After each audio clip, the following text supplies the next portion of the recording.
We're not seeing the movie anyway, because Molly's in jail. I've never heard that word. Well, you read it just moments ago. I read a lot of words moments ago that I didn't understand. Is this the new Ricky Bobby movie, but in Star Wars? Yeah, that's not what Drive was like at all. I gotta go fast. What's up, everyone, and welcome to Last Week in Star Wars. I'm Alex. I'm Molly. Breaking news. Breaking news. Not really. There's not a whole lot to talk about, but Oscar Isaac has made some slight Star Wars waves because he was talking to Variety and did say he was open to coming back to Star Wars. He didn't say much. Literally all he said was, yeah, I'd be a Star Wars again if there was something good to do with that. I'd be a Star Wars. He was making a joke about The Simpsons. I'm a Star War. Yeah. So it does make more sense in context. But it was just the most simple, like, yeah, I would do it again if the story was good. Sure. I mean, I think that's what most people say. Like, yeah, right. If it's a good story, I'll come back maybe. I do think that he and John Boyega have been a little up and down with Disney over the years and their experiences with Star Wars. And I think there was a time where he said he wouldn't do Star Wars again unless he needed a new house.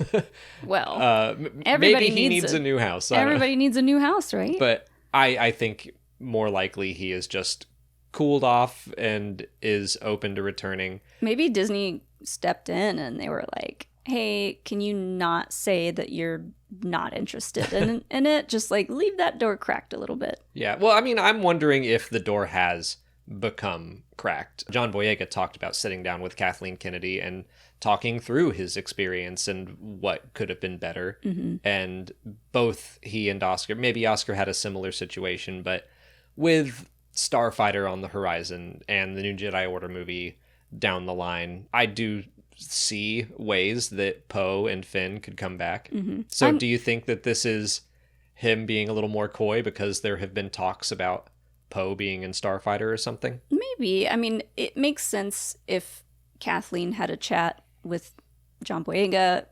She could have also had a chat with Oscar Isaac. But I was going to say, I'm glad Kathleen Kennedy is, because there's been all these rumors about her, like, stepping down, retiring, whatever. She may be stepping down from her current position at some point soon, but I'm glad to know that she's trying to maybe take care of the stars of the sequel trilogy and make sure they are set for whenever that happens. Yeah, I think that's a good point. And, you know, Poe being an ace pilot and the next movie being about starfighters, I'm curious where Poe would be at this point, like 5 years, I think, after The Force Awakens. Poe, as like a snarky, sassy flight instructor, would be amazing. I think that that's possible for him to move on to flight instructor, or I feel like The Last Jedi was setting him up, to be a bigger and better leader. Same with The Rise of Skywalker, that maybe he could move into some sort of actual, like, governmental leadership position, or maybe like a cabinet position, Department of Defense or something. Yeah. I don't know what they would call that in the Star Wars universe. I don't either. Yeah, maybe he's given a position like that and eventually he's kind of like, this is boring. And then they're like, we need a flight instructor. Who's going to do it? We don't have anybody. And Poe's like, I'll do it. Yeah. I don't want this pencil-pushing desk job. Yeah, I could see him being bored in a role like that. Interacting with Ryan Gosling again. I know they were in Drive together. It's been a while since I've seen that. But also about going fast. And so I feel like they would have some good, funny banter. Is this the new Ricky Bobby movie, but in Star Wars? Yeah, that's not what Drive was like at all. I gotta go fast. Ryan Gosling he wasn't known for talking much in Drive, but this time there's a chance for, I don't know, some quippier dialogue between the two of them. Yeah. Also, in actual announcements, we had a new Audible original announced on Thursday called The Jaws of Jakku. It's written by Cavan Scott. It will be about Rey, taking place between The Last Jedi and The Rise of Skywalker. It says, following the events of The Last Jedi, Rey struggles to let go of her lonely childhood on the desert planet of Jakku. Hoping to have a breakthrough in her Jedi training, she returns to her homeworld with Finn and BB-8 in tow. When they meet a young girl on a dangerous mission to save her family, they travel through pitch-black tunnels beneath the sand where they encounter scurrying Gnawjaws, a haunting terror from the past, and maybe, just maybe, hope for them all. This sounds fun. I am feeling a little bit like Finn. Why does everyone want to go back to Jakku? Especially Rey, because she's had so much trauma there. But I do think that after what Kylo says, that they were poppers who died, or they're buried in a popper's grave in the Jakku desert, something like that. Maybe she would go back searching for some answers. Yeah, I mean, if it says it's kind of part of her training, maybe Leia suggests it or something like that. But I'm so desperate for anything from Rey's perspective leading into the new movie. I don't even care that this is between 8 and 9. I'm happy about it. Yeah, it's fun to see not the floodgates open, but like little trickles of, we're getting the Last Order book about Finn and Janna. We're getting a Rey story here that I do think that they're starting slowly to build up to what's coming. Yeah. And you said Cavan Scott's writing it? Yeah. Good. Which you're supposed to be resting, Cavan. Like, you just finished the High Republic. You wrote so much. And you got the Nightlands comic book coming out, and you're writing an Audible original. Like, the man needs to sleep at some point, I assume. Well, I bet this was fun to revisit some of the, classic main trilogy characters after doing so much High Republic. Oh, yeah, I'm sure. But I'm also like, this dude does not sleep. I'm convinced.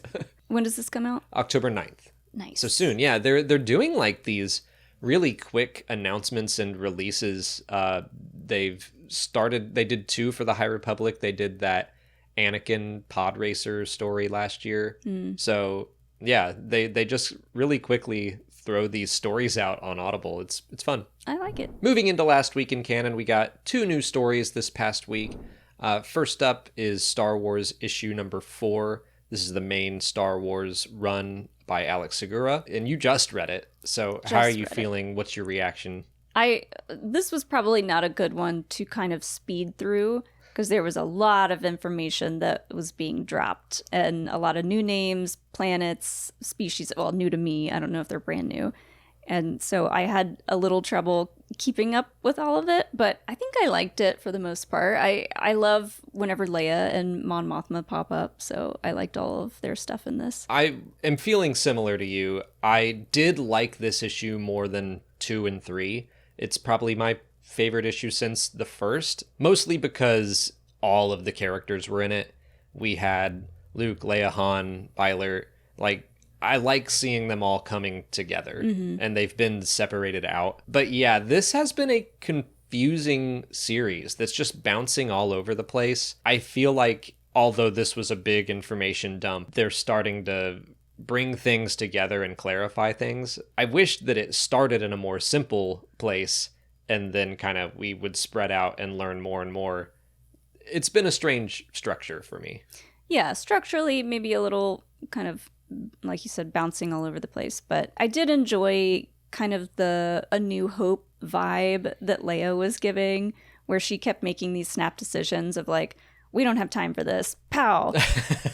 And it made me think a lot of A New Hope. Yeah, I like Leia in this. I really still like the team up of Han and Valance, because Chewbacca went back home. So Han needs a new buddy, and having someone to still butt heads with, but they're still friends with. And they're like, we gotta go save Leia. And they get there and they're like, ah, crap, we need saving. And Leia's like, I got this under the control, guys. I didn't need your help at all.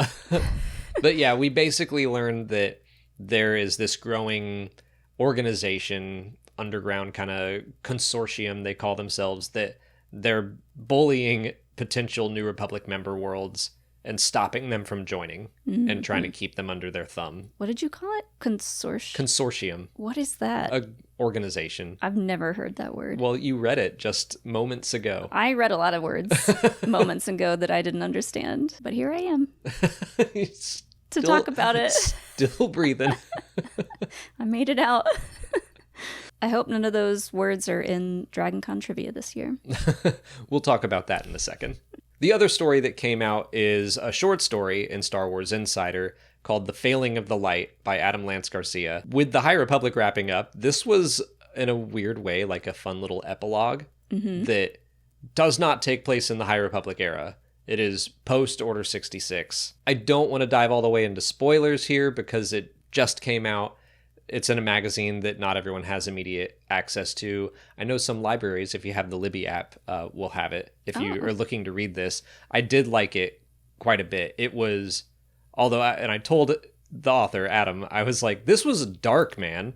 It did not go the way I was thinking it would, but it catches us up with the Path of the Open Hand, who they're a cult from Phase 2 of the High Republic, and we don't really know what happened to them. Well, we find out that there are still stragglers. A handful of people still think the Force should be free and are very violently anti-Jedi. Oh, so interesting. Yeah. I mean, I've always liked the concept of the Path of the Open Hand, so this sounds like a great story addition. I actually, we don't have a Star Wars Insider subscription, so I get my hands on the stories when I can. So we don't even cover them all the time. But this one, if you're a High Republic fan, I think you would enjoy just this little catch up. There were a lot of little short stories from the High Republic that got put in the magazines. Yeah. And then I think they came out with a collection of them. It seems like each phase had their own collection of ongoing short stories in the magazines. So that's something that I'm interested in kind of catching up on. They do that every few years, I think, because Star Wars Insider releases a bunch of short stories. And then, the High Republic ones all got collected. And then they will do just, collections every once in a while of all the short stories that came out in Star Wars Insider. So they all should be available at some point. I just don't know when. Moving out of canon, we're not really going to talk about last week in fandom. It's more like next week in fandom, just because... We're so excited to talk about it. Dragon Con is around the corner, and we wanted to talk about it because next week it's too late. Dragon Con will be in the midst of happening. I'm going to be moderating 3 panels, one about the High Republic, one moderating just a meeting with all the authors that are going to be there, and then one will both be on about the 10-year anniversary of The Force Awakens. I'm excited for that one. I'm setting up the outlines for all of these right now. And then I should be, we'll see, I got to take the written test, the Dragon Con trivia test we always try to compete in, and they're doing a special 15th anniversary trivia panel as well. Man, it's been 15 years? Yeah. Since they started doing it? When did we start doing, or you started doing it first? I think my first one was 2012. I have a certificate from that year. So okay. Maybe I started in 2011, but I think 2012 was my first. So we've been doing it almost the entire time. Man, yeah, they used to include a lot of Legends stuff, which made it a lot harder for some, easier for some. But so we're doing the regular trivia round and then a special bonus 15th anniversary trivia round, I think immediately after. Yeah, so that one, I don't know exactly how it's working. I'm listed as being on the panel, so they might be inviting previous winners or something like that, but it's also listed as being 100% Jar Jar Binks trivia, which has been a threat that Daniel, the guy who runs the trivia every year, he keeps threatening that he's going to do that, and he's finally 15th anniversary, we're doing it. I mean, that makes it a little easier to, if you wanted to study for it, you could, but I don't know that we're going to have time to really study any Jar Jar trivia. I'm just going to go in clean, I think, and just enjoy the torture. Yeah, I think that's more fun. Being asked questions about Jar Jar is torture. It's just going to be ridiculously hard, and I know that. And I'm going to be up there, and I probably won't know a lot, and I'll laugh. And I'm sure there's going to be people up there like Brian Young who probably knows a lot more very specific Jar Jar trivia. But if they wanted me to be up there, I would absolutely do it and make a fool of myself. It's going to be funny and goofy, and that's what they're there for. The trivia panels are always very punishing, but in a funny way. Mm-hmm. It's nerve-wracking to be up there. It's also Sunday at 8 p.m. Yeah. Which, if you know Dragon Con, 8 p.m. rolls around, you've probably already had a couple of drinks. Come to think of it, I might be in my like big cosplay of the year on Sunday. We'll see how long I want to keep it on for, but I haven't done like a more involved cosplay in a while. It's just been like little stuff. But this year I wanted to do a mashup cosplay of Darth Maul and Elphaba from Wicked. So I am going as Darth Maulphaba. We were at someone's party and we were just like riffing on cosplay ideas, and this idea popped up and we were like, no, seriously though, you have to do that. We had like just watched Wicked, I think. Yeah. So when this idea came up, it just really stuck in my head, and I kept thinking about it, and I was like, I really want to do this because I loved Wicked. I've done the Darth Maul makeup before. It's been a long time, but I was like, I could do it green and black. I could still do the horns and have it like come out of the hat. I could do a double-edged broom. That's what sold me on it. I was like, a double-sided broom is like the cherry on top. The makeup is already cool, the costume's cool, but carrying around a two-sided broom, I was just like, that's hilarious. Yes, do that. Super excited. But like Sunday is the big photo shoot day for both Wicked and like they do a big group mashups cosplay photo shoot. So I was like, all right, I'll wait and just spend as much of the day Sunday as I can as Darth Maulphaba. That'll be great. Moving into our questions from last week, with the High Republic ending and it had an overarching plan from the start, Sarah Black asks if we think Star Wars movies will follow that model and be more planned out. I sure hope so, since it has taken 7 years by the time Mando and Grogu comes out to get another movie.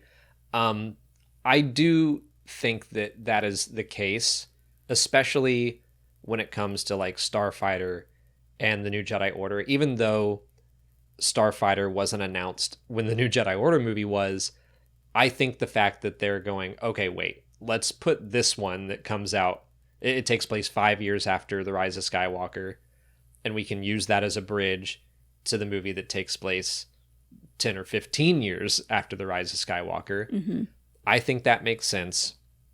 They also really seem like they are giving a bunch of lead time. Yeah. Yes, Disney has dates put out for like untitled Star Wars movie to come out on December, whatever, 2028. But we all kind of expect that to move now. I think they're giving James Mangold plenty of time to prepare Dawn of the Jedi. Mm-hmm.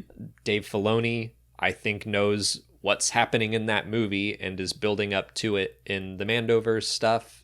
Yeah. So, yes, I get the sense that they are really taking their time with this next batch. Yeah, you would hope if they're going to take this much time off from releasing any films in the theater that it's because they're making a solid plan for what they do want to put out.